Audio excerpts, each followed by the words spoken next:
Good morning, and thank you for joining us. I know I'm not alone when I say it is truly wonderful to be back in Annapolis for our annual PACE reception and breakfast. I'm Courtney Thomas Winterberg. I'm the director of the Allegheny County Department of Social Services, and I will be your MC for the breakfast. For the past 45 years, PACE has provided us with the opportunity to connect with our legislators and our state and federal partners, to make Maryland's political leadership aware of the needs of Allegheny and Garrett counties and our specific requests. This year, we are focused on our outdoor economy. Home to 158,000 acres of public land, Allegheny and Garrett counties are a gateway to a large number of nature-based assets and 4 seasons of outdoor recreational activities. With over 500 miles of developed trail systems, 1 national park, 3 state forests, 11 state parks, and 27 public water assets, our mountainous geography offers tremendous access to year-round outdoor recreation. The importance and value of our outdoor economy was truly underscored during the height of the COVID-19 pandemic. It sets us apart from other areas of the state and many parts of the nation, and it is key to generating sustainable economic and community development in our region. We are very fortunate this morning to have several guests with us, including United States Senator Ben Cardin and Chris Van Hollen, representing our great state, Maryland House Speaker Adrian Jones, Comptroller Peter Francho, and Senate President Bill Ferguson, who will all be giving remarks. As you can imagine, our speakers are very busy individuals, and we're going to move right in to our speakers' lineup at this point for remarks. United States Senator Ben Cardin has been a national leader on healthcare, retirement security, the environment, and fiscal issues while representing the people of Maryland in the United States Senate, and before that in the House of Representatives.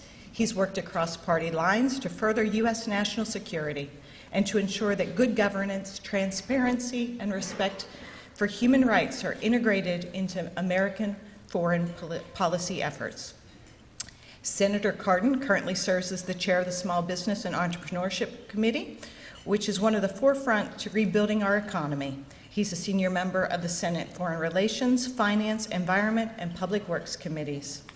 Senator Cardin helped write the Paycheck Protection Program that has helped small businesses in Maryland and nationwide weather the economic repercussions of the COVID-19 pandemic, and he created the EIDL Advance Grant Program to quickly get cash into small businesses in need. Senator Cardin was responsible for the extension of increased guarantees and reduced fees in the Small Business Administration's 2 largest loan programs. He's made a priority to find better ways to provide access for credit for qualified small businesses and entrepreneurs, and he consistently presses federal agencies to take all steps possible to make or exceed their modest small business contracting goals. Senator Cardin has been a tireless advocate for the Appalachian Regional Commission and the Economic Development Administration. Thanks to his successful efforts to forge bipartisan support for the program, ARC investments have played a key role in the deployment of broadband infrastructure, water, wastewater infrastructure, construction of access roads to support economic activity, and equipment for schools, colleges, and workforce training programs, in Mountain, Maryland. Ladies and gentlemen, please welcome Senator Ben Cardin.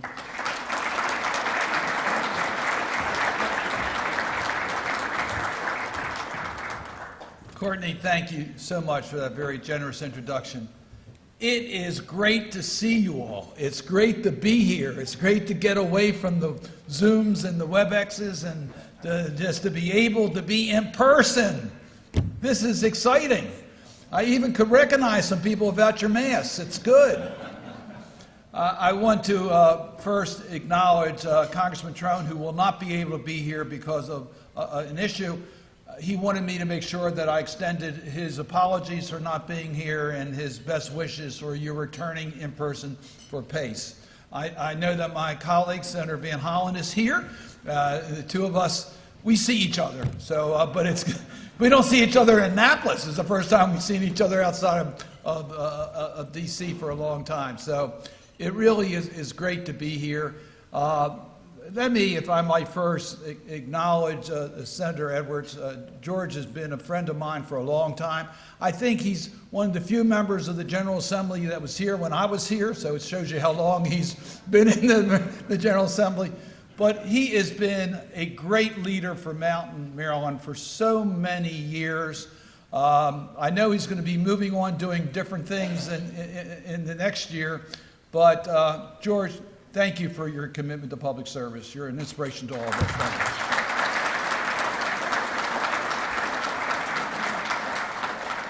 I had a chance to talk to Jason and Mike and all, so I thank your delegation for everything they do, Wendell. Let me start by the obvious, and that is our thoughts, prayers, wishes are with the people of Ukraine. What courageous people, standing up to defend their country, their love for freedom. President Zelensky, what courage he has shown, sacrificing his own personal safety in order to defend his country. We stand with the people of Ukraine. Amen. We stand with the people of Ukraine. And I want to tell you something. Mr. Putin has done something that we have not been able to do. He's unified us. We're together, standing up for freedom and democracy. Working with not only our traditional allies, but working with the global community to make it clear to Mr. Putin he's not going to win. He will never deny Ukraine its freedom. He may try, he may be there for a while, but the Ukrainian people will never accept a Russian-dominated government, and they're going to demand freedom. And they're going to win, and we're going to be with them every step of the way. It's going to take some time, but we're going to be able to do this. So I just really want to start with that because it's certainly the dominant issue in Washington today.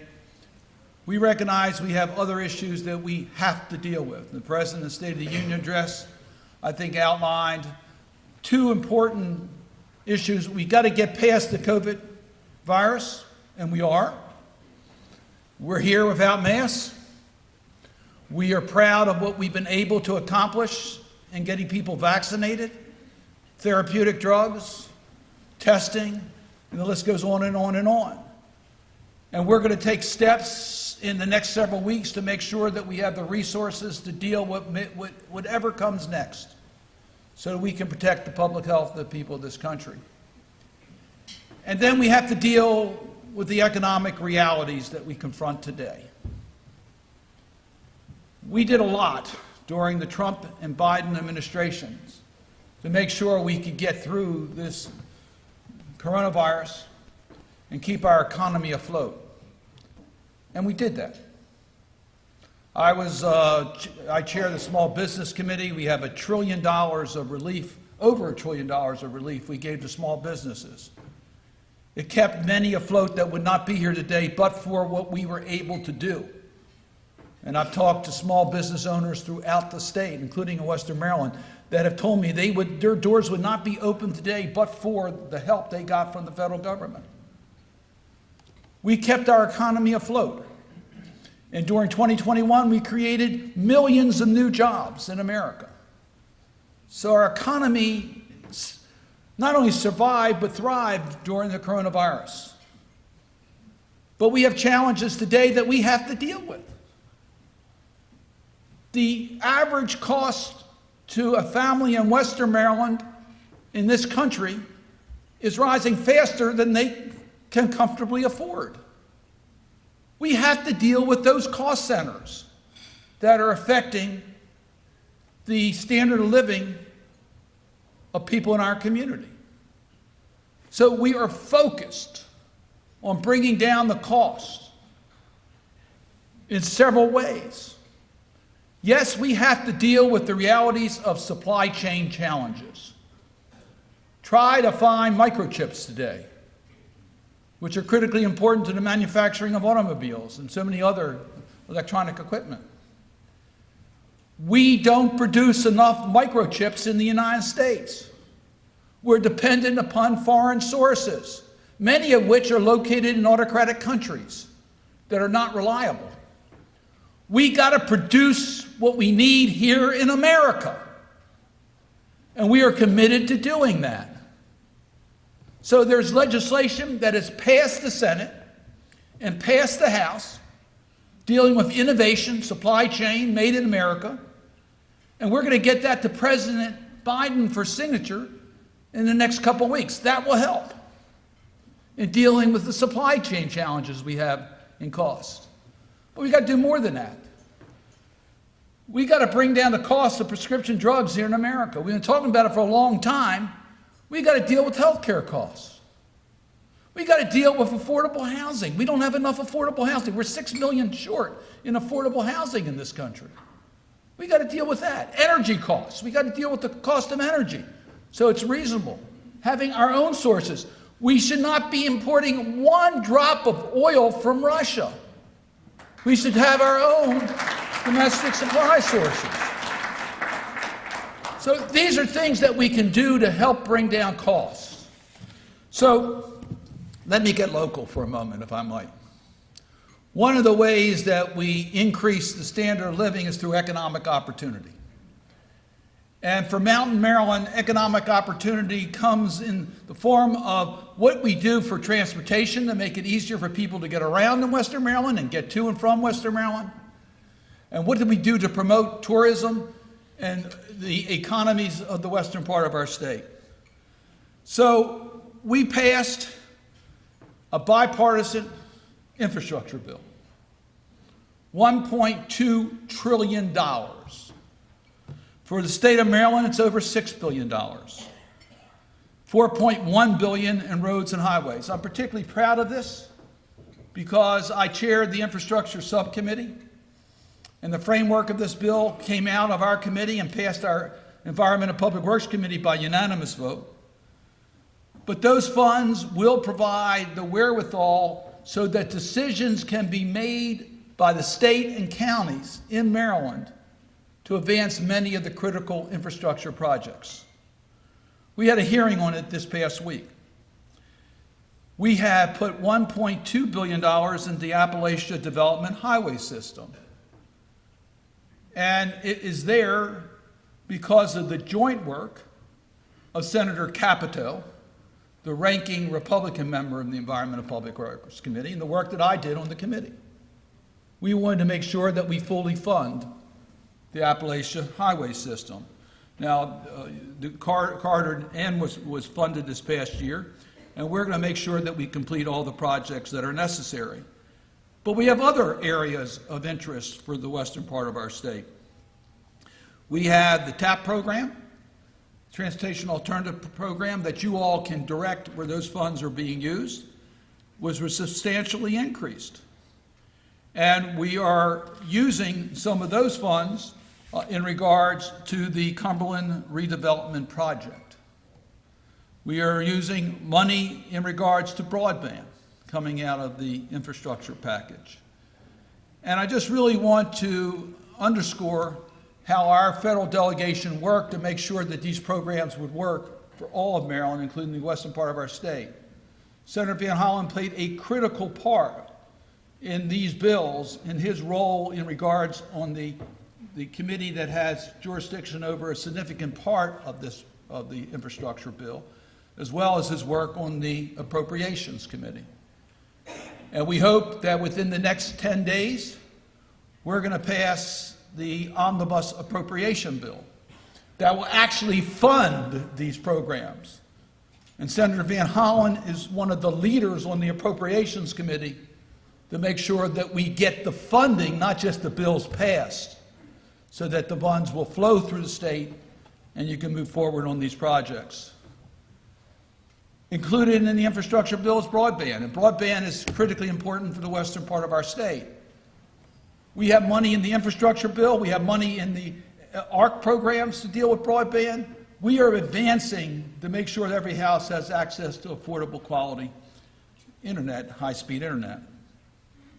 The ARC program is being used for, as Courtney pointed out, for a lot of different reasons. We've increased that funding dramatically. I'm not going to go through the same list that she went through, but we are proud of the way that Western Maryland uses ARC, and I can tell you our delegation is focused on not only increasing those funds, but continuing to increase those funds.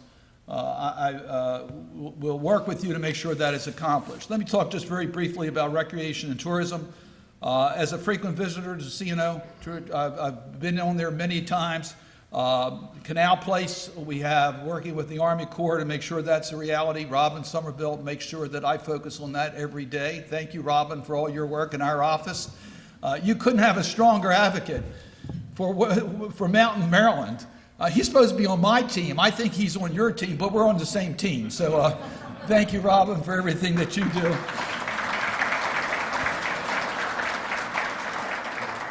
We're working with the National Park Service in regards to Western Maryland Rail Trail. Courtney mentioned some of the other issues. We're pleased that we were able to provide through the rescue plan the type of funding to the county governments. It allows them to continue. I think Allegheny got about $45 million. Garrett got about $11 million.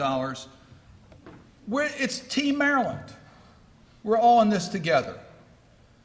And I am proud that our federal congressional delegation has worked very closely with Governor Hogan and the leadership of the Maryland General Assembly and your legislative team, with the county governments, with the people at Frostburg State University, all that we've worked with all of the major stakeholders. I love the western part of our state. Many of you know, I've told you the story over and over again. I camped out in Harrington State Park with my children, hiked Swallow Falls, skied West Mountain, hiked the trails, been to Savage River Lodge.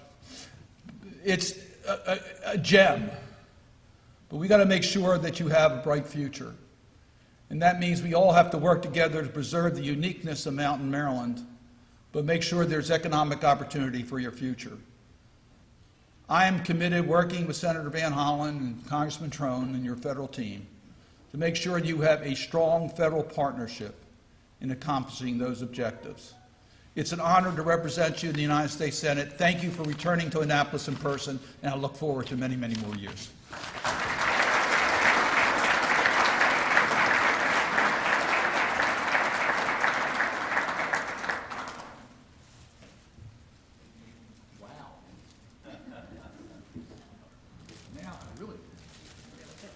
So these are all handcrafted products from Mountain Maryland. Thank you so much.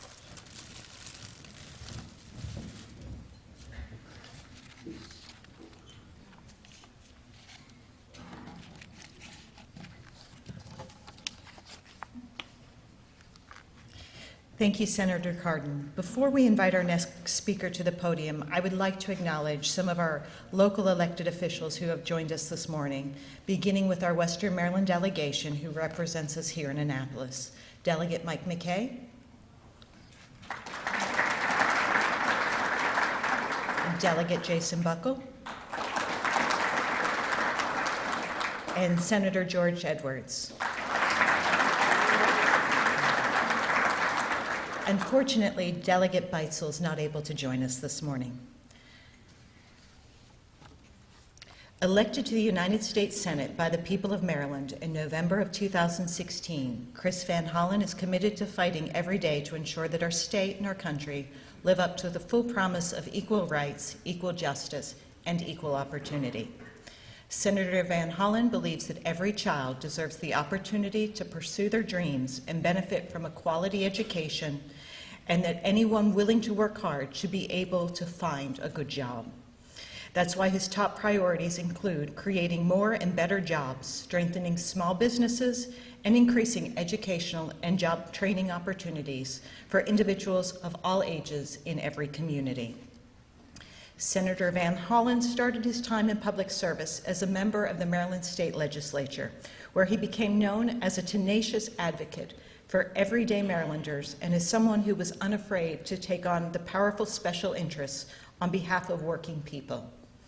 In 2002, he was elected to represent Maryland's 8th Congressional District in the House of Representatives. He served as a member of the Democratic leadership and was elected by his colleagues to be the ranking member of the House Budget Committee and protect vital interests like Social Security and Medicare. A tireless fighter for people of Maryland, Senator Van Hollen has also become known for working hard to find common sense solutions to difficult national issues. In January of 2015, he released a comprehensive plan to address the problem of growing inequality in America and provide a blueprint for building an economy that works for everyone, a goal that he will continue to fight for in his time in the U.S. Senate.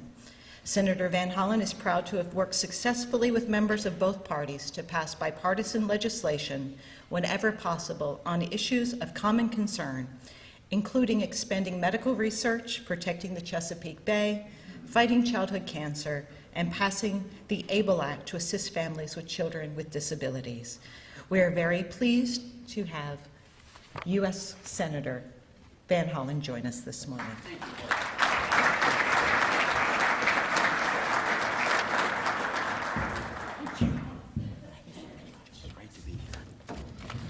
Well, thank you, Courtney. Let's give it up for Courtney. Thank you for bringing us together. And it is great to be here with Mountain Maryland, in person, live. I tell you, food tastes much better when it's not virtual. And it is really wonderful to see everybody. To the Speaker, Jones, great to see you. To the Western Maryland, the Garrett County and Allegheny County delegations, thank you for your great work.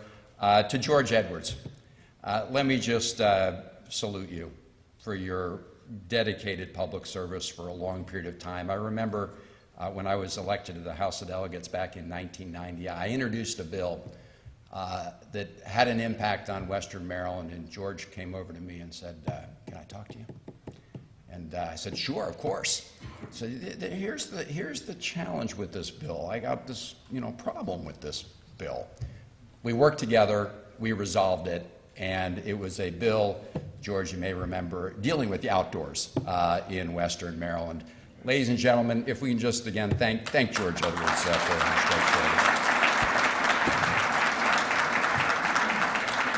service. Good to be here with my friend Ben, my partner in the Senate, and he covered a lot of the territory in terms of national issues that I would have, so I'm just going to say amen to that. We are inspired by the people of Ukraine. And I know that we're working to make sure that Putin and Russia feel the economic pain. We cannot allow anybody to invade a country, a sovereign country, with impunity, and to provide arms to the people of Ukraine so they can continue to defend their land. And as Senator Cardin said, at the end of the day, the Ukrainian people are not going to allow Putin to dominate and occupy that country, and we do stand with them. Senator Cardin covered a number of the national issues, so I want to just dive into the issues regarding Mountain Maryland and the outdoor economy. And one of the things we saw during the pandemic is people all over the country, all over Maryland, discovered what everybody in Western Maryland already knew, which was the beauty of the great outdoors, the quality of life that comes in living in Mountain Maryland. And our challenge is just to make sure that we can continue to invest in the economic growth and opportunities. That includes, of course, making sure people can be connected to high-speed internet. And we're continuing to work very hard with all of you to deploy that faster and further across the state. In terms of the great outdoors and the mountains and streams of Western Maryland, they are a magnet for people throughout this region, in fact, around the country. And we want to work with you to make sure that that is even more true going forward. The outdoor economy, as you all know, and I want to thank all the sponsors and organizers, right now employs over 100,000 people in Maryland. We're talking about $14 billion of economic investment, both direct and secondary. And so we have a great platform on which to grow. I want to mention a bill we passed in 2020, a bipartisan bill that is already having an impact in terms of improving and preserving federal investments along the C&O Canal and other places in Western Maryland. That was the Great American Outdoors Act, where we decided to fund the land and water conservation program, not on an ad hoc, random annual basis, but to provide mandatory, reliable funding for that. And as a result, for example, in this year's budget, because the money is now there, $7 million will be spent on the C&O Canal, the Stone Wall project known as the Log Wall. And it's one of many projects that we're undertaking along the C&O Canal area to preserve those areas so more people will come to visit them. We all know the importance of the Appalachian Regional Commission. I wasn't here to hear Courtney go through all of those, so I'm not going to mention them all. I will say that recently we did provide $75,000 out of that to help all of you develop the strategic plan for the next step in terms of building the great outdoors economy. And that is going to be very important to get all the players together, like the people in this room, to come up with that long-term plan, and that investment is supported by the ARC, among many others. Now, I do want to mention one important investment that is in the what we call the Omnibus Appropriations Bill that we hope to pass by March 11th, and that is money for Garrett Trails to help complete the Meadow Mountain program. We're back in Congress to be able to do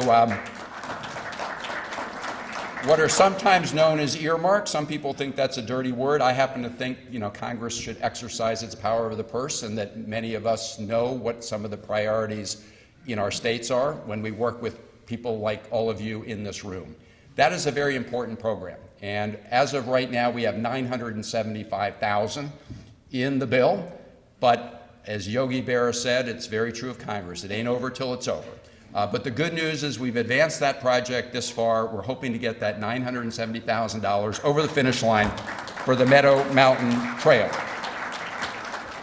Senator Cardin mentioned the C&O Canal Rewatering project in Cumberland, and I want to thank him and Robin for their dedicated efforts on that. We're working to make sure we fund that through the Appropriations Committee, and I do want to recognize Nan Mann, who's my person and ambassador in Western Maryland, is with us here today working on those projects. Let me also say that during this pandemic, we all know that it had an impact on economies throughout our country and, of course, in Western Maryland as well. That is what the American Rescue Plan was all about. A part of the funding there went to the regional airport in Garrett County because we want people to be able to get to Western Maryland by road, rail, and by airport. And that $32,000 helped address some of the issues that were needed to make sure that more people could access and use that airport. That's on top of monies, as Senator Cardin said, that went directly to the governments of the local governments in Allegheny County and Garrett County. $5.6 million to Garrett, $13.7 to Allegheny, because one of the things we decided in the American Rescue Plan was we were not just going to put money directly to the states. And the speaker's here, and I want to thank her and the governor and the whole team and the president of the Senate. But we also decided we want money going directly to local jurisdictions. And we made it quite flexible. So, for example, Allegheny and Garrett County could use those monies to expand high-speed internet, or for water or sewer infrastructure, or to deal with the fallout on the economy from the pandemic. And so those were important, I think, funds at a critical period of time that we were able to provide in partnership with Western Maryland. Let me just close by looking ahead to funding not only for Garrett Trails, but also for the ARC. We are trying to boost funding for the ARC this year by an additional $30 million and try to take the overall to 210.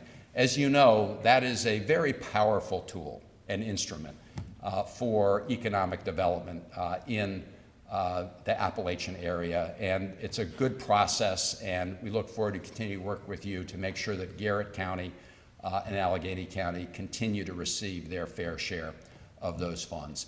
Let me just close by thanking all of you from Western Maryland, all of you in the Maryland General Assembly who partner with the counties and with the federal government. We are all in this together, and the only thing I can think of that would be better than meeting here in Annapolis to talk about Mountain Maryland would be meeting in Mountain Maryland.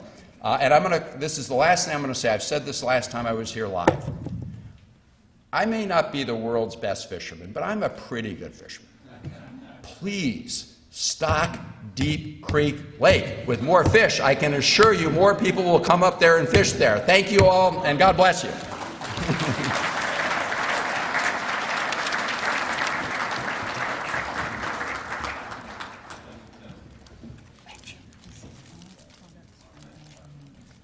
Thank you.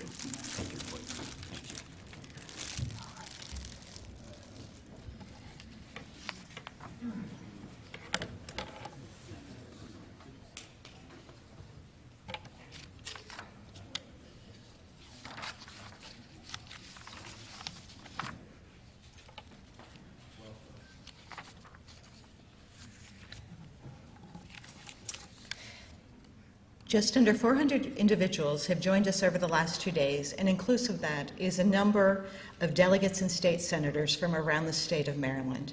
Thank you for joining us and supporting our event. If we have any delegates or senators from the state legislature here this morning, if you could please stand to be recognized.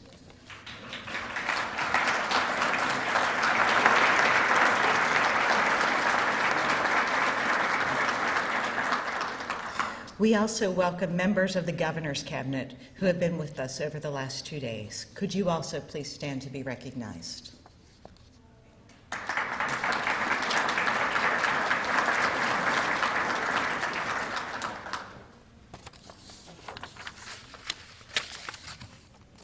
Before we hear from our next speaker, I do have a couple more elected officials to acknowledge, beginning with our county commissioners. From Allegheny County, Commissioner Dave Caparelli, and Commission President Jake Shade. From Garrett County, Commissioner Larry Tichenal, Commissioner Jim Heinbaugh, and Commission Chair Paul Edwards.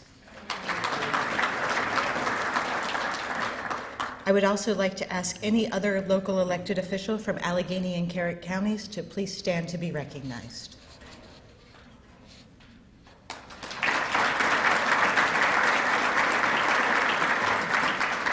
Thank you for all the work you do on behalf of our communities. And now I would like to welcome Delegate Jason Buckle to introduce our next speaker.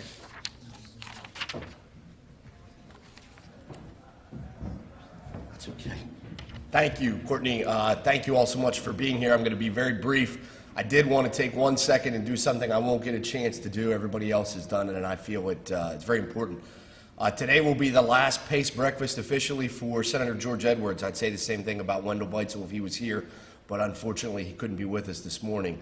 I've served 8 years now in the General Assembly. There is no one of either party, the Senate, the House, doesn't matter where you're from, who I have more respect and affection for and believe is just a better person in representing us in Western Maryland than George Edwards. I can't imagine what it'll be like to come back here. Hopefully I'll come back here next year without George. But just 1 second, thank you so much, George, for everything.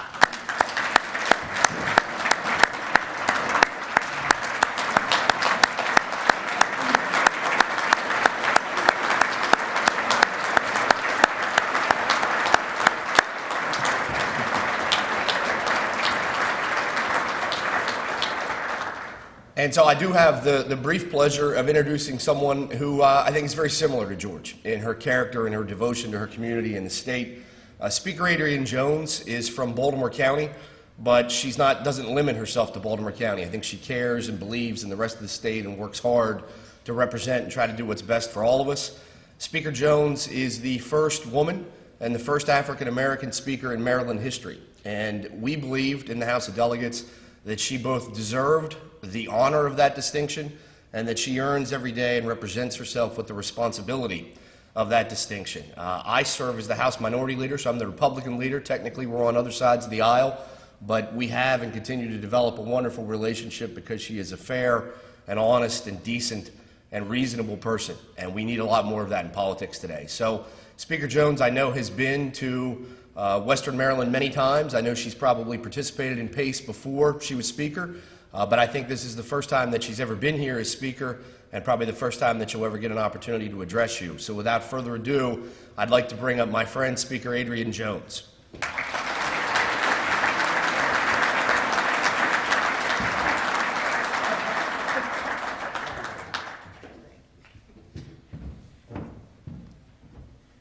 Good morning, everyone.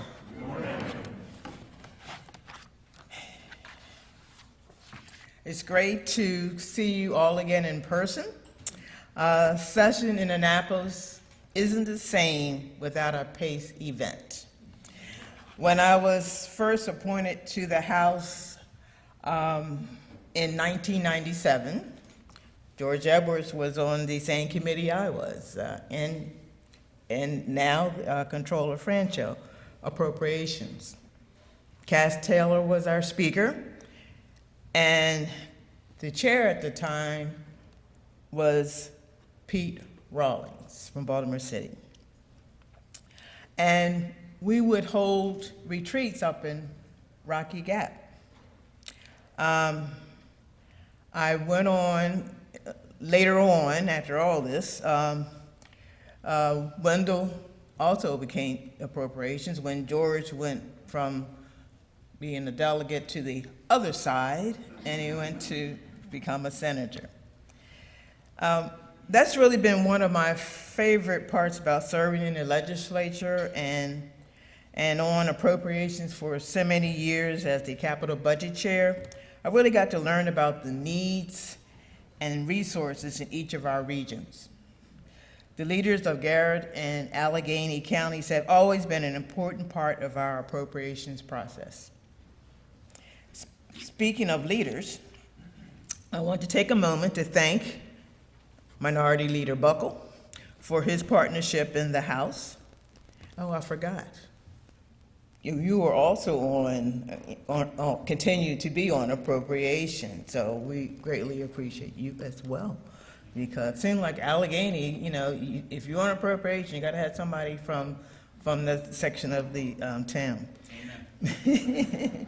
One of the more enjoyable parts of this session has been getting to know you as a new minority leader and working with him to solve problems. I really didn't know Jason that well before we started working together on redistricting. But I think he's doing a good job balancing his role as minority leader and while advocating for his district and your communities. In fact, Jason and I met yesterday to talk about your economic development goals for the region. I know this is his #1 priority this session, and I've already reached out to our appropriations chair about a couple ways we think we can help. We know the competition with West Virginia and Pennsylvania to attract businesses to track industry is tough, and you need help to make it happen. Too often, we just hear about the issues that divide us. We come into this session with the goal of helping communities, businesses, and families that have been left behind in the post-pandemic recovery. I want to just briefly cover some of the things we've done in the first half of the session that we all can be proud of. We are passing a series of sales tax exemptions with bipartisan support to help more Marylanders afford health and medical products like blood pressure monitors and diabetes test strips. We're helping families with small children afford everyday products like diapers and toothpaste. And we're helping those who struggle to find work become more employable.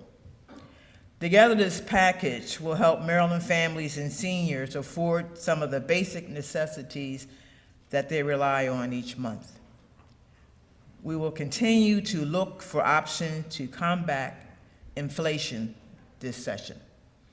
Many of our smaller municipalities and counties are really struggling to deal with the rising threats of ransomware and hackers. The state needs to do more to help local governments, and that's why this week we announced a bipartisan package of cybersecurity bills that will modernize Maryland's IT infrastructure, protect state agencies and local governments from cyber attacks, and ensure a framework is in place for this administration and future administrations to make long-term investments towards cybersecurity efforts. Additionally, over the interim, the Senate President and I established the State Parks Investment Commission to give the General Assembly recommendations about improving our state parks system. As a result, tens of millions of dollars are set to be invested in our state parks this session. I know that our state parks are seeing more visitors than ever before, and we are ensuring that every Marylander has access to the outdoors by providing funding to relieve crowding and make critical upgrades to all Marylanders so that all Marylanders can enjoy the outdoors. Lastly, I want to thank Senator George Edwards, the Commissioner of Allegheny and Garrett counties, and every business and community leader in the room who made the trip down to Annapolis in an effort to advocate for your friends and your neighbors. Thank you for all that you do that you oftentimes do not get credit for. Thank you. Enjoy the rest of the day.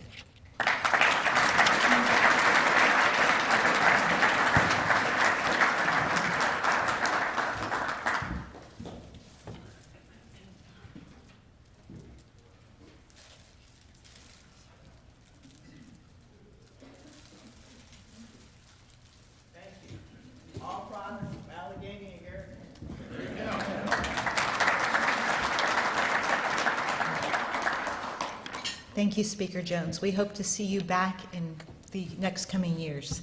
So, as Speaker Jones had mentioned, all of our speakers are receiving a small remembrance from Allegheny and Garrett County. And the baskets are made by Pleasant Valley Woodcrafts, which strive to expose the natural beauty of wood and useful objects. And they are hand-woven rectangular baskets that feature a mixture of cherry, curly maple, mahogany, oak, and walnut.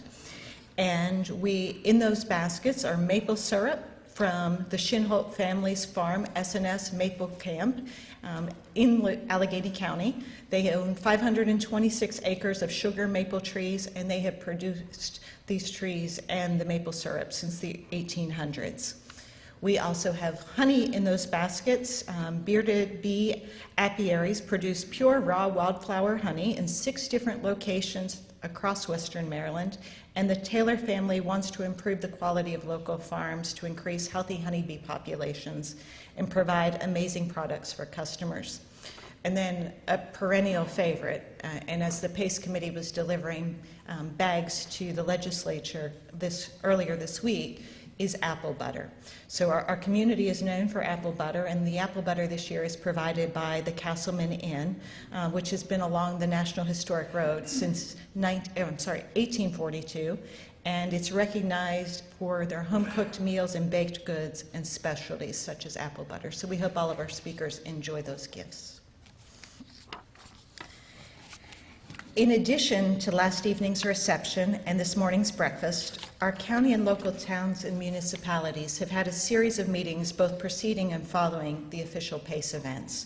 Some of these meetings took place virtually in January, and some have occurred this week. And these meetings have proven to be invaluable over the years because they provide an opportunity for local, state, and federal officials to meet at once and work to address issues and discuss funding needs. I know we have some federal partners with us today. If you could please stand to be recognized.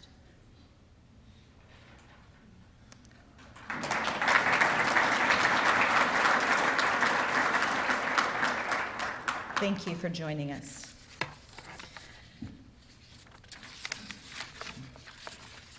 I'm a little out of practice. I'm struggling here today with my notes. So our next speaker has joined us for many years. The Honorable Peter Franchot has served as Maryland's 33rd Comptroller since 2007.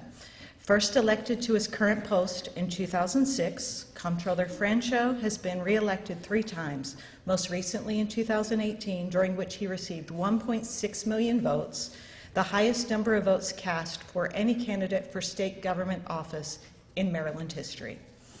As Maryland's Chief Financial Officer, Comptroller Franchot is a tireless champion for working families and small businesses, and is a stalwart advocate for fiscal policies that strengthen our state's economy.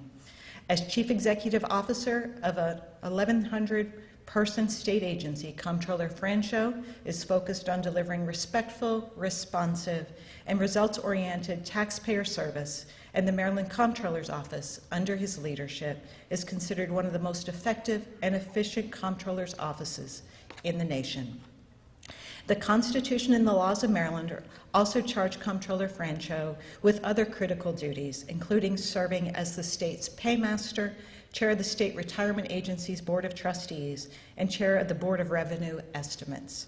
In addition, Comptroller Franchot is a member of the powerful Board of Public Works, the state's highest administrative body, which is comprised of the governor and the state treasurer, and is responsible for reviewing and approving billions of dollars of state contracts annually.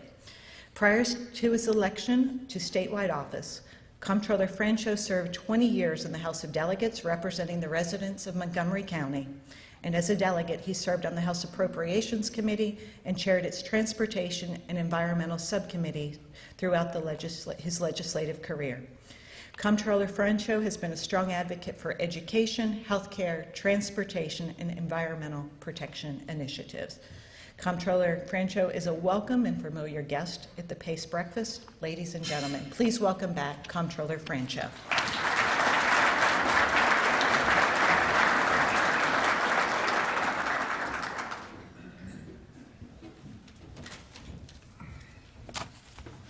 Thank you, Courtney, for that wonderful introduction. I was just trying to imagine what my good friend Al Feldstein would have done with that introduction. I'm not sure if Al's here, but God bless him. And Courtney, thank you. It's a pleasure to be here. And I also want to thank the PACE Committee's co-chairs, Sean Bender and Jeremy Irons. I met yesterday with the Greater Cumberland Committee. A lot of good things on the way for Western Maryland. And I just want to thank them specifically for their leadership and continued hard work and advocacy on behalf of Western Maryland. It's always an honor, obviously. I missed the comments by Senator Cardin. I caught them by Senator Van Hollen. The speaker spoke terrifically well. Looking forward to spending a few minutes with you. I particularly like my Republican former colleagues, Delegate Buckle, Mr. McKay, Delegate McKay. I mean, honestly, there's no such thing as a Democratic tax return or a Republican tax return. It's just respect, respond, get results for the taxpayer. We're already up to 1 million returns that were processed, and the tax season is well underway. I just want to tell everyone the obvious, that you guys play an important role in our state's economy, culture, and history. And we've had 2 incredibly challenging years with COVID. It continues to be somewhat of a threat to the economy, but I want to say how much pleasure I have in being here with you today. It is something that that resonates with me, because yes, I've made 10,000 visits all over the state, particularly out to Western Maryland. People sometimes say to me, you again? But I do that because of part of it is my affection and respect for Senator Edwards, and also for Paul Edwards, and all of the local officials. But this is something that I find, not that I ever get religious, but this is something that I think is the nation, the world, and the state of Maryland should emulate. And that's the character and integrity of someone like Senator George Edwards. Please give him another round of applause.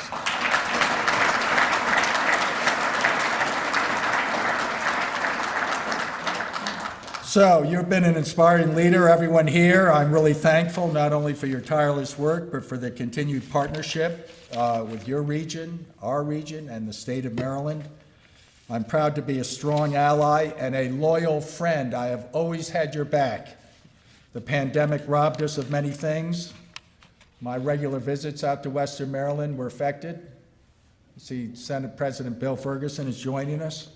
My visits and encounters with residents and businesses over the years have always been insightful and provided me with valuable perspective. I happen to think that getting out and hearing from people directly about how we in Annapolis can be a strong and productive partner to strengthen your region. I think we're better together. One of my slogans is enough talk. Let's get the job done. The pandemic tested Maryland's economy in ways we could never have anticipated. We've all felt the pain of seeing businesses in our communities all over the state. We've lost 30 to 40,000 small businesses in the last 2 years. Think of that. Every one of them is a little ecosystem.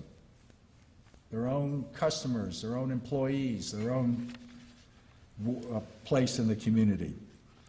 I'm confident, however, that we're headed back in the right direction, and part of that is due to the potential of Western Maryland. Despite everything, I think your area of the state is well positioned to leverage its strengths, obviously, for more economic growth, for more job creation. We talk a lot about tourism, but that's not the future of Western Maryland only. We have bigger plans as far as manufacturing and adjusting to the modern economy post-COVID. I was excited to read the news about Allegheny County and the city of Cumberland working together to fund improvements to the city's downtown businesses and properties, and I was encouraged by what Governor Hogan, my good friend, his announcement of a new state park in Western Maryland. These kinds of long-term investments are good signs for Western Maryland. Yesterday, as I said, I met with the Greater Cumberland Committee. Obviously, that is a fabulous, collaborative, focused body that works together, all of the jurisdictions in Western Maryland, but also Pennsylvania, West Virginia. That's what we need more of. Stop the food fight that goes on all the time. Start working together, because we're better together. Things are not back to normal, but I know the state's economy will rebound. Why do I know that? I'm the chief financial officer.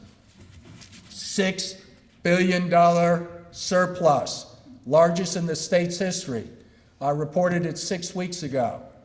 I know where that money is. It's from last fiscal year, this fiscal year, next fiscal year.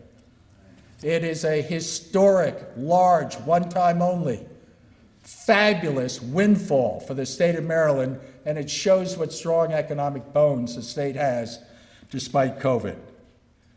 So, we have some strong economic bones in the state of Maryland. Pension system, which is a $70 billion fund that was mentioned in my introduction. That's well on its way to be completely funded. It's an extraordinary thing. I'll talk in a minute about what we're doing to the Russian Federation with the pension fund, because we need to send a message. But that fund is in good shape. Our AAA bond rating is solid, locked in for decades to come. I, for 3 years in a row, have unilaterally changed the state's tax date from April 15th to July 15th. That's resulted in several $1 billion of this surplus because it got small businesses, tens of thousands of them around the state, from the winter season into the spring season. And it increased, to our surprise, tax revenues. Anyway, that $6 billion surplus is being looked at by the Senate President right now, so make sure you grab him before he leaves. The committee chairs and the Appropriations and Budget and Tax tell me, my God, people used to come in and, they were embarrassed asking us for $10 million. Now they're asking for $100 million. But there's a lot of money there, and it should be spent, I think, with an eye on not raising taxes by putting it in the operating budget, but keeping it into one-time only uses that are obviously manifest all around the state. Anything that I can do, you can count on me to help as Comptroller, Western Maryland, and anything that you have before you. Obviously, I'm a member of the State Board of Public Works.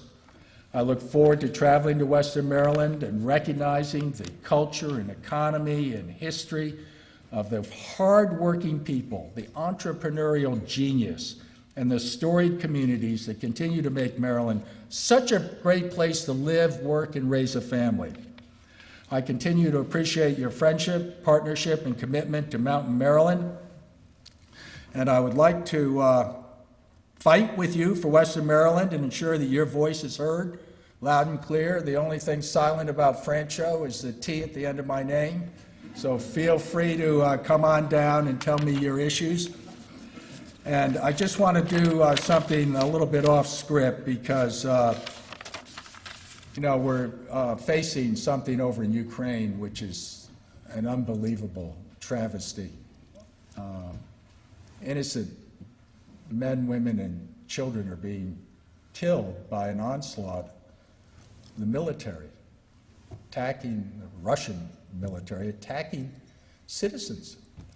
I just can't believe, I haven't served in the Army myself, I can't believe that the military is claiming great victories by shooting and killing civilians, destroying their cities. So I just wanted to bring that up because it's bothering a lot of our constituents all over the state. Liberal, conservative, Republican, Democrat.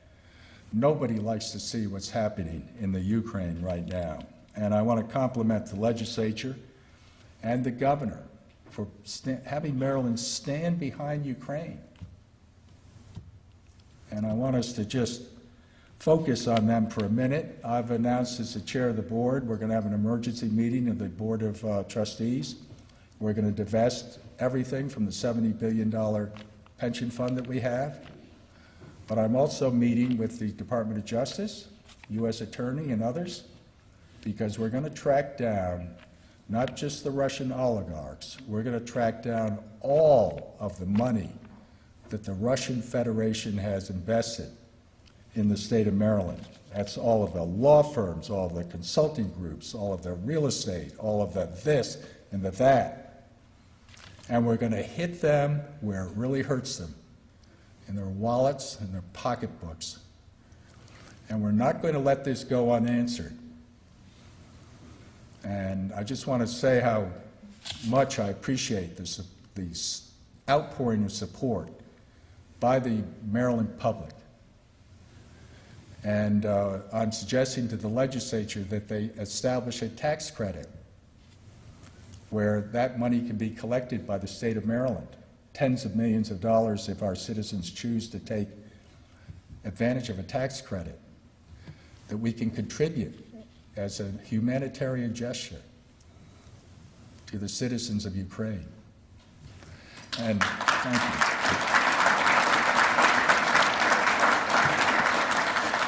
And people say, well, what's that going to prove? Well, it's going to prove a lot because the Russian economy is basically in tatters. It's almost shut down. I mean, they're so dependent upon a few oil and energy products. But now the entire country's economy is teetering on the edge. This is not against the Russian people. They're great people, but their leadership, it's like something out of a mafia movie. And until they stop the invasion of Ukraine, until they pull back, until they are accountable to the international community for what are obvious war crimes, we need to keep the pressure on. And we have a tremendous opportunity in Maryland to do something unique. And I just hope everybody understands that right now, Putin is a pariah internationally. He has overreached and he's committed too many crimes.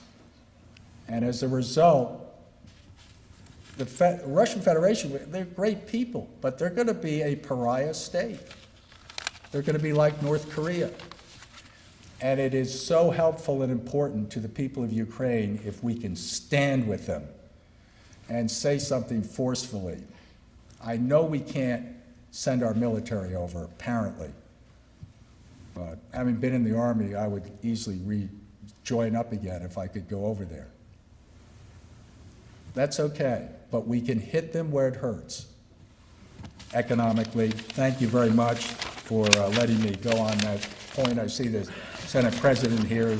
I know everybody feels the same, fundamentally. But this is not about Ukraine. This is about us. Our economy.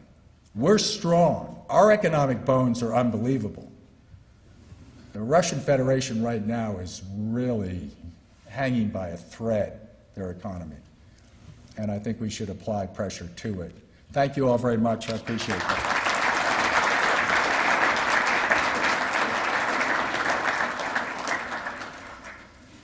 Thank you. God bless. Is there some craft beer in here?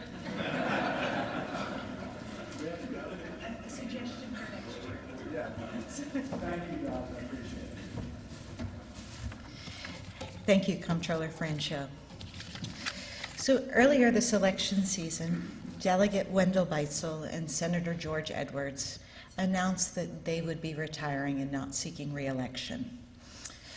Both have been tireless champions for our region, and we would like to take a moment to recognize them for their exemplary service and significant contributions to our region.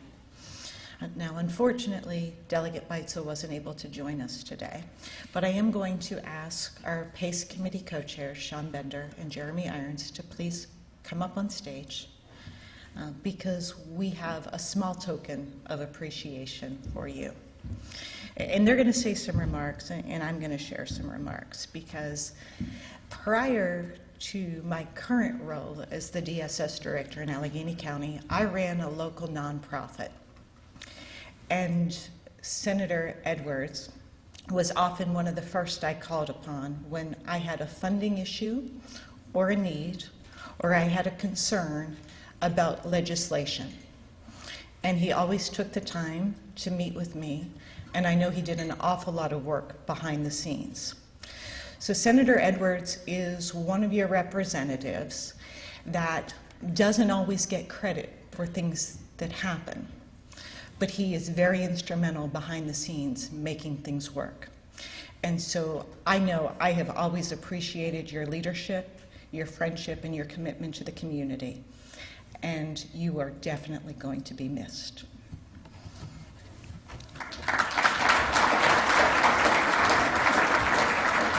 Senator George, we certainly have appreciated everything that you've done for Mountain Maryland. I got to know George pretty well when we served on Governor O'Malley's Marcellus Shale Safe Drilling Initiative that went on for a while and got pretty interesting at times.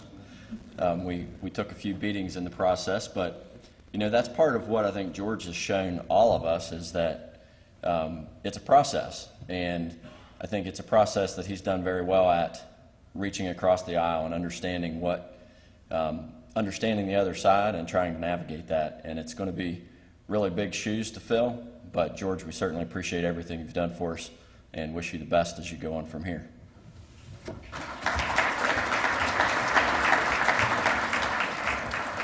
In true George fashion, I have a little story. There's not a farmer or a tractor involved, but one little story. There's an inside joke between Commissioner Shade and I that started 6 or 7 years ago on a Thursday night after PACE in a philosophy session in some establishment downtown. We're talking about the leveling up of public officials. Whenever they're elected, they get introduced by their title, mayor, delegate, senator, and sometime in the second or third term, they become veteran delegate, and that phase is real short. And then sometime around the third term, it's long-time delegate. And then finally, in the fourth term, I think Jake and I determined sometime around 16, 18 years, they become our friend.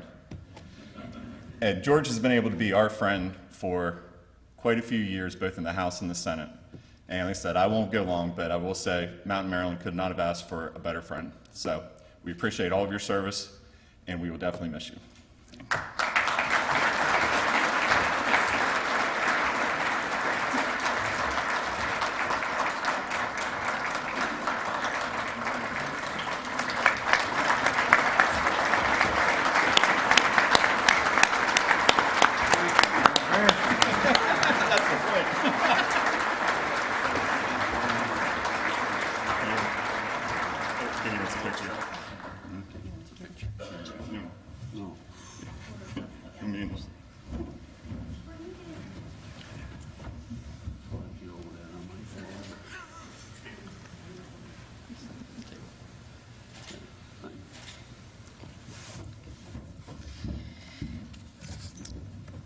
So, from Simon Pierce, an internationally recognized glass company that has an operation in Mountain Lake Park in Garrett County, Senator Edwards is receiving a 5-sided evergreen tree that recognizes his over 40-plus years of service to Mountain Maryland in the Maryland General Assembly.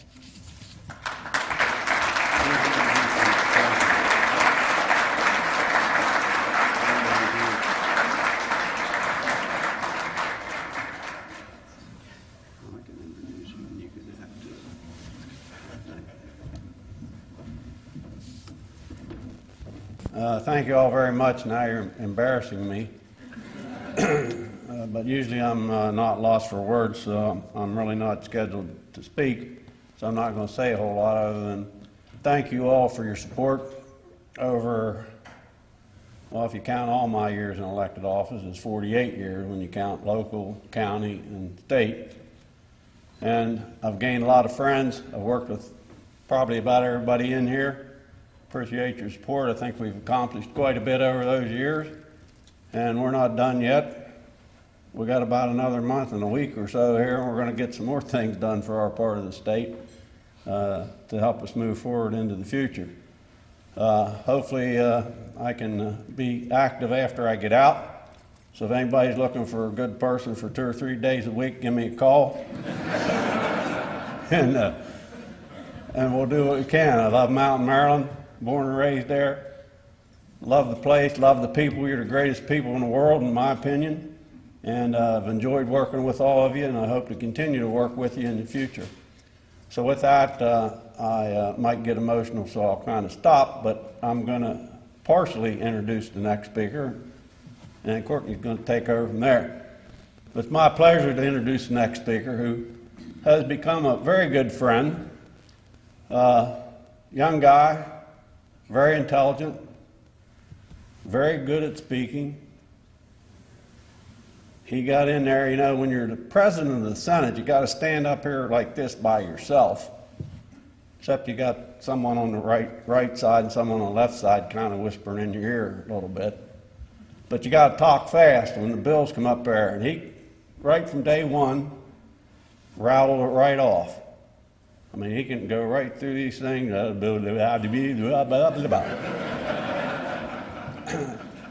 But you can understand what he says.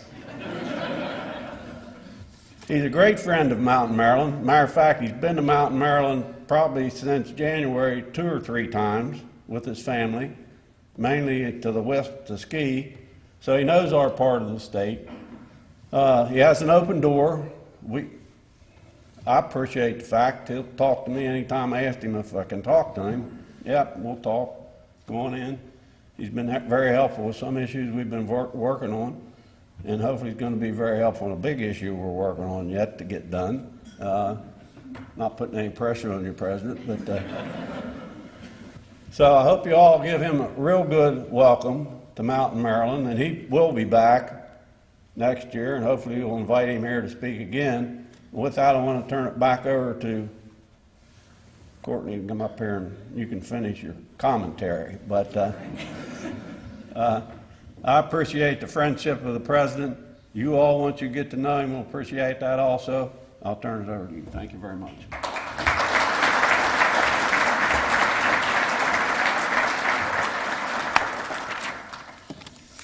All right, back to the script.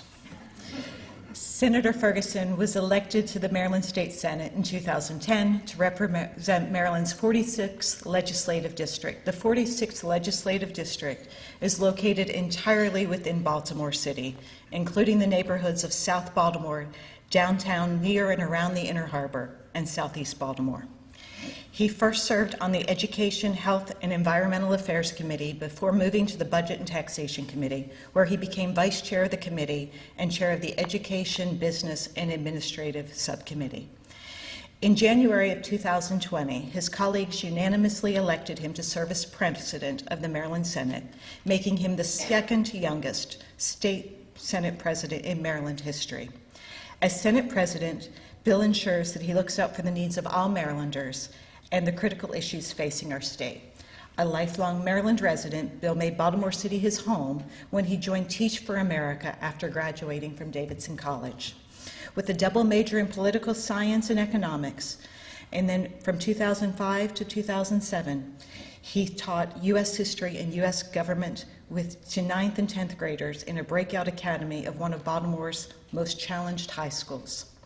Bill earned his master's degree in teaching from Johns Hopkins School of Education in 2007, and the inequities of public education in Baltimore City led Bill to engage more deeply within the community outside of the schoolhouse. After teaching, Bill worked as a community liaison for Baltimore City Council's President's Office, earned a law degree from the University of Maryland Carey School of Law, and served as a special assistant to Dr. Andre Alonzo, the former CEO of Baltimore City Public Schools.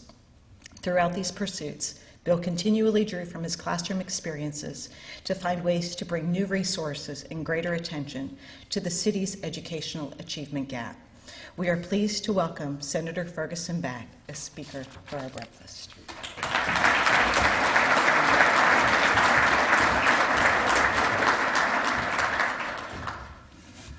Good morning. We were on the floor yesterday, and I heard the rumbles.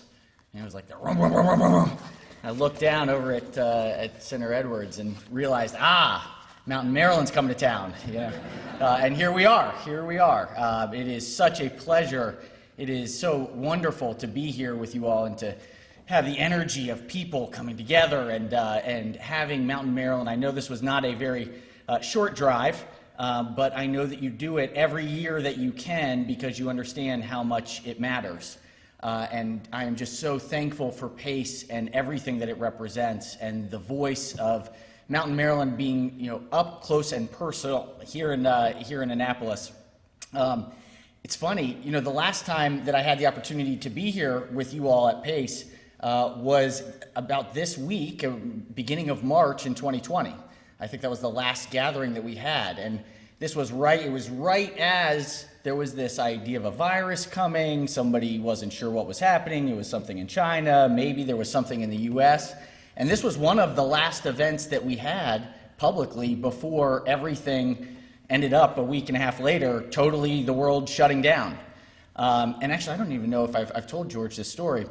That was March 18th that we closed session. The first time, I get elected Senate President, and I keep joking that it was a unanimous selection, and I had the joy of bringing a global pandemic to Maryland. So I don't know if it was their fault or my fault or whoever, but the joys of taking on a presiding officer role with a pandemic being the first real experience has been something that I never could have imagined. But that March 18th shutting down session for the first time since the Civil War.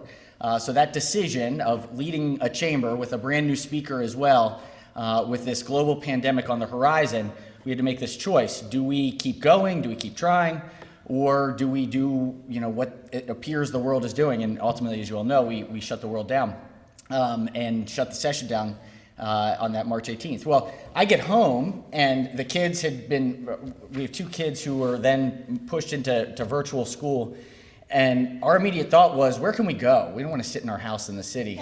And so we decided to get an Airbnb and go to Western Maryland. So we packed up the car, and we were going to go for a week. And, we figured if we can't go anywhere and we're all locked in, we'd rather be locked in Mountain Maryland than where we were. And so, we put the bikes on the back, we loaded everything up, we put the, turtle shell on the car, get to this Airbnb, beautiful, amazing, as you all know. There's just every place in Western Maryland is just truly remarkable and just a jewel of this state.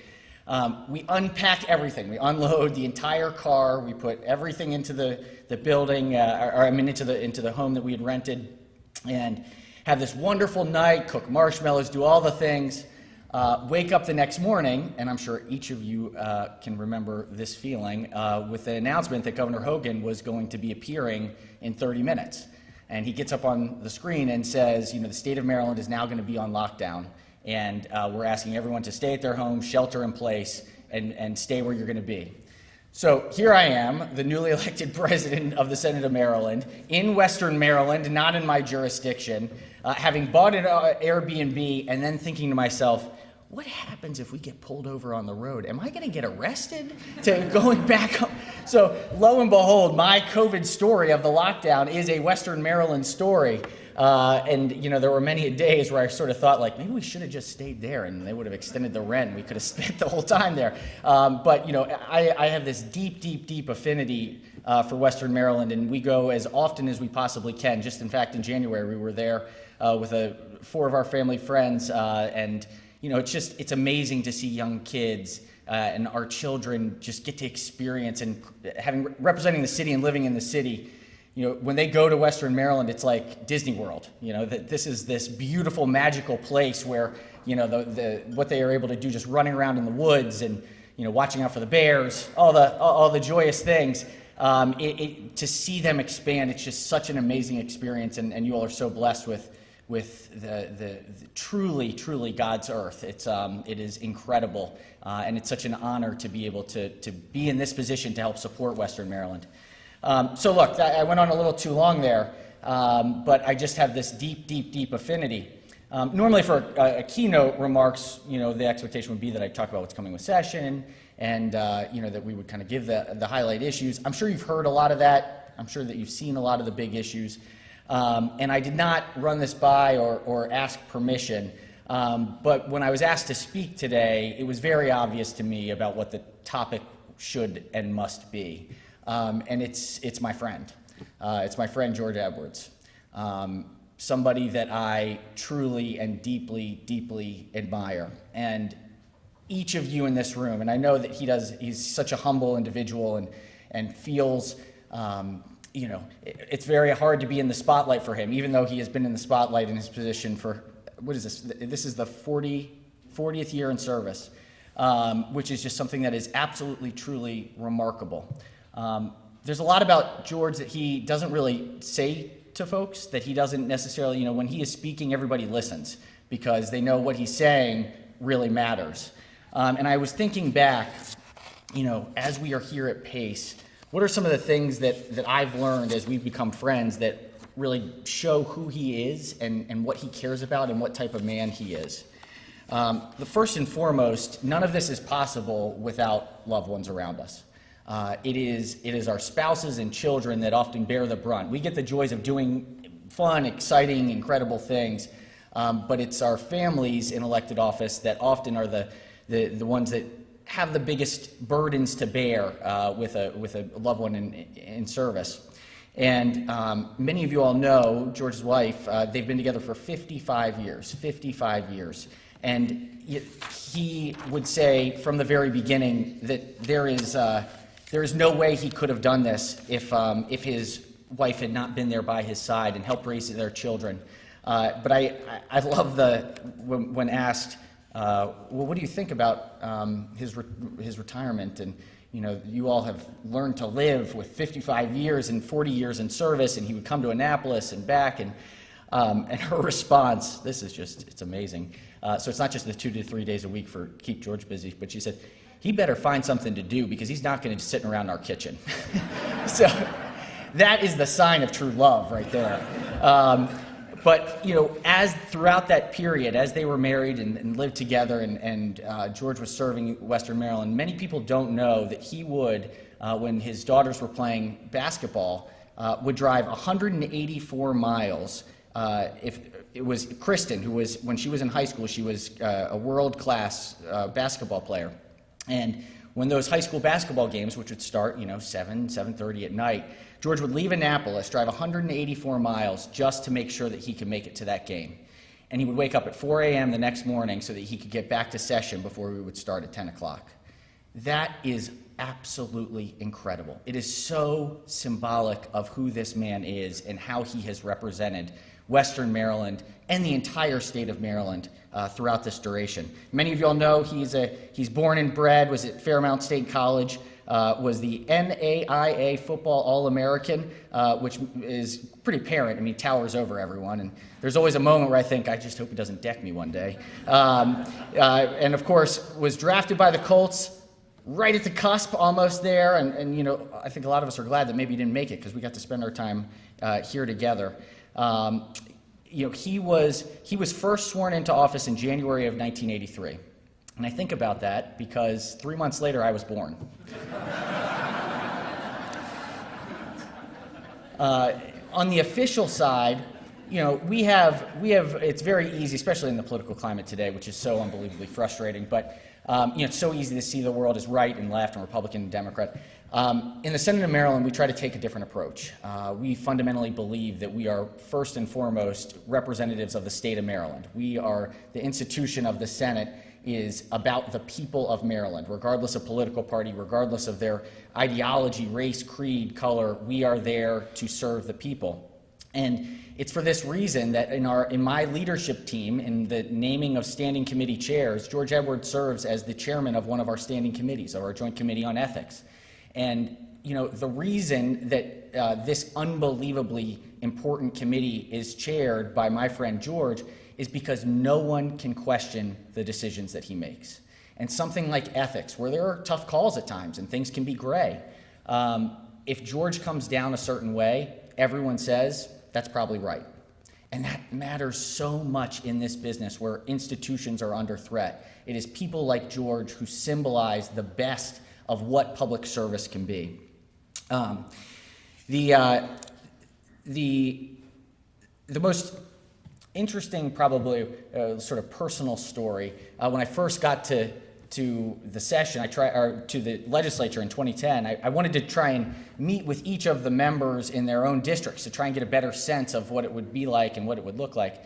And so it was I think it was late 2011, early 2012, and I, had set up this plan to go and meet Senator Edwards. And we weren't on the same committee. I didn't really know him very well. We hadn't had a chance to work together.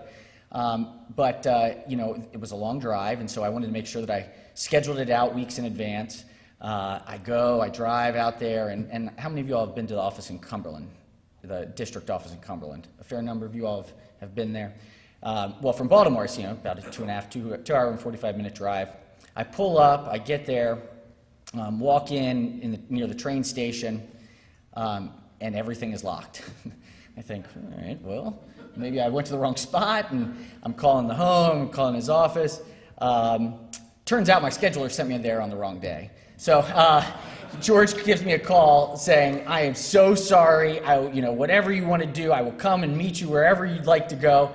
And it is this memory of just the effusive apology when I made the mistake that just I think was such a representative example of the welcoming nature of who Senator George Edwards is and will always be. One last little vignette. Look, I represent the city of Baltimore, and certainly Western Maryland, you would think there's not a lot, city of Baltimore, Western Maryland, they're not necessarily the same places. What I came to realize when we served on budget and tax together, George would start talking about the challenges that exist in Western Maryland, some issues with the gaps in economic mobility and the challenge of keeping people there and trying to build a post-industrial area, find new jobs, new ways to transport things, to get new transportation options. And when I would sit in committee, I would hear him talk, and I would kind of close my eyes and think to myself, I'm saying the exact same thing. And I'm trying to argue for the same things in the city. And it made me have to step back and realize we are so similar. And it's so easy to say Western Maryland and the city are these different worlds and totally different spaces. But at the end of the day, we're all human, and we all want the same thing. We want to be able to be safe. We want to raise a family. We want to be able to have a job where we feel like we are rewarded and have the ability to thrive and send our kids to college or whatever they want to do and be able to retire and feel secure. And wherever we may be, whether it's Western Maryland or Baltimore City, we all want the same thing.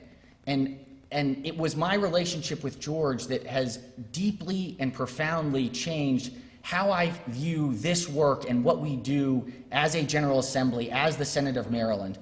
And so I just wanted to take the time that I had. I know that you all know, but just wanted to give you the personal perspective of somebody that has the honor of leading the Senate chamber, just how unbelievably grateful I am that you all have sent him to us. And while he is retiring this year, when he first announced that he wasn't coming back, of course, I'm so thankful that he was able to go out on his own terms, and that Delegate Buckle didn't jump in and I'm just kidding.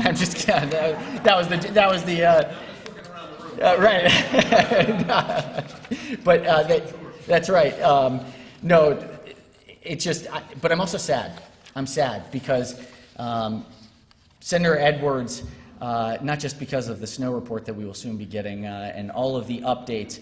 He understands how to represent an area and how to get the job done to make sure that resources get there for the people that he so deeply loves.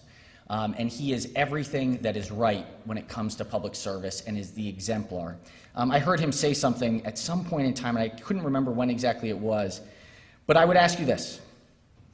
One question. Are we living humbly with conviction and dedication to helping our fellow neighbor? If the answer is not an unequivocal yes, then I'd challenge each one of us to live up to the standard that Senator George Edwards has set. Because if we do, moving forward, not only will we improve Mountain Maryland, we will ensure that the state of Maryland has the opportunities that we all know are possible. So thank you so much for your service, Senator Edwards. And I did come with a gift from the Senate. While he will be a few miles away in the coming years, and of course we still have work to do, and we'll get some big stuff done for Western Maryland this year, we have a framed watercolor painting of the State House dome, so that on those misty nights, when those cold mornings, when you are thinking, man, I'm glad I'm not driving those 184 miles again, you can just look up at the painting and say, I did good work there. I did good work. So thank you all so much.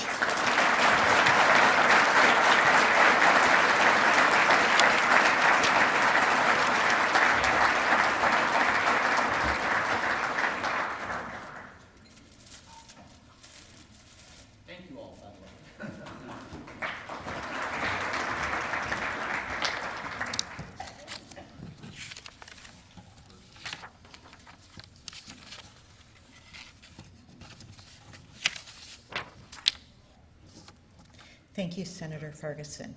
Now, if we leave here and start a pandemic again and everything shuts down, it probably will be your last year as a speaker.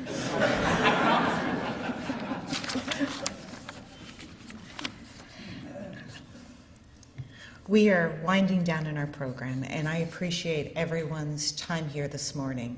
We have had a tremendous group of speakers that were able to join us, which I think just highlights how important this event is when we're able to bring in the caliber of speakers that we have had. I would like to recognize our sponsors and our exhibitors, because you are the ones that help us make this happen. And also like to apologize to the Maryland Rural Council, who was a silver sponsor who was inadvertently omitted from one of our banners. As many of you have been involved in planning an event of this magnitude, you understand the planning and work that goes into making an event like this a success. And it goes without saying that COVID-19 certainly added to the complexity of planning. The PACE Committee has remained resolute in their commitment to hosting this event because we know it is so important. And so for the last 45 years, PACE has really been just a tremendous opportunity for our two communities. So please join me in recognizing the members of the PACE Committee as they stand. With special Please stand.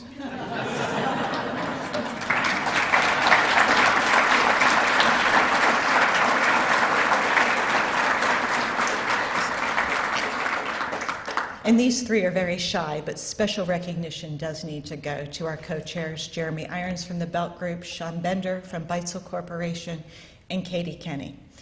Now, Sean and Jeremy are the co-chairs. Katie is the one that makes sure everything happens. And her administrative capabilities and the flexibilities this year, we couldn't do it without you, so thank you. And thank you all for coming. We will be back next year, I know that, and we will be back here at the Westin and in January. Please have a safe trip home. Thank you.